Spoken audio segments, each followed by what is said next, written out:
आकांक्षी जिलों की बजट यात्रा में हमने भौतिक सत्यापन की ही बात नहीं की, बल्कि उन जिलों में जो प्रबुद्ध लोग हैं, जो वर्षों से यहाँ पर रहते आ रहे हैं, उनकी क्या अपेक्षाएं हैं, किस तरह का विकास चाहते हैं और किसको मानते हैं कि उनका जिला आकांक्षी होने में उनका योगदान है, या फिर आकांक्षी की सूची से बाहर निकलने में कौन उनकी मदद कर रहा है। चाहिए अगर हम कोई नया सवाल ना पूछ करके आपसे सीधे बलरामपुर के डेवलपमेंट की बात करें, हम प्राकृतिक संपदा के बीच में बैठे हुए हैं और यह बहुत बड़ी पूंजी है यहाँ के विकास के लिए, लेकिन अभी तक उस पर सरकारों ने ध्यान नहीं दिया था आज़ादी के बाद से। आपके पास सोहेलवा वाइल्ड लाइफ डिवीज़न है। Sohelwa wild life division UP का इकलौता ऐसा डिवीज़न है, आपको बता दे रहे हैं, जिसमें भांभर बायोडाइवर्सिटी है। भांभर डाइवर्सिटी, जब उत्तराखंड अलग हो गया है तो भांभर डाइवर्सिटी का कोई भी जंगल उत्तर प्रदेश में नहीं रह गया है। और हम 3 घंटे की डिस्टेंस पे लखनऊ में बैठते हैं। लोग वीकेंड पे लोग जाना चाहते हैं, बाहर आना चाहते हैं, तो हम इनवाइट कर सकते हैं कि आइए, यहाँ इको टूरिज़्म की इतनी संभावनाएं हैं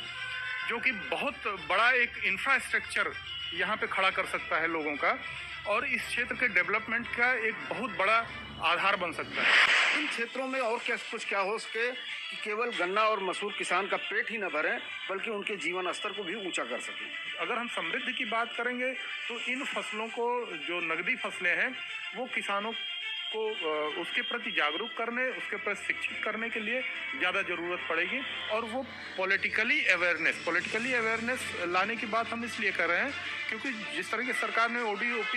योजना के तहत मसूर हमारे ज़िले की फसल है, तो उसको यहाँ का किसान प्रोडक्शन भी करे और उसको एक्सपोर्ट करने तक की अगर उसको फैसिलिटी दी जाए, क्योंकि यहाँ छोटी जोत के किसान भी हैं और बड़ी जोत के किसान भी हैं, तो उनको अगर हम सम्मिलित करते हैं एक साथ और इस तरह का प्रोडक्शन हो कि हम उसको बाहर यहाँ से निर्यात भी कर सकें, और उसके लिए चूँकि सरकार भी तमाम प्रयास कर रही है कि किसानों को इस तरह की सुविधा दी जाए, वो अपना ओपन मार्केट में इनको बेच सके, और अगर वो निर्यात कर लेंगे तो निश्चित रूप से उनकी अर्थव्यवस्था में उन्नति होगी और उसका परिणाम यहाँ के लोगों को मिलेगा। अगर सिद्धार्थनगर जाना जाता है काला नमक चावल के लिए, तो बलरामपुर जाना जाता है मसूर की दाल के लिए। बलरामपुर से 2 भारत रत्न हुए पंडित अटल बिहारी वाजपेयी, जो प्रधानमंत्री थे, और महान समाज सेवी नानाजी देशमुख भी यहीं से निकले थे। तो निश्चित रूप से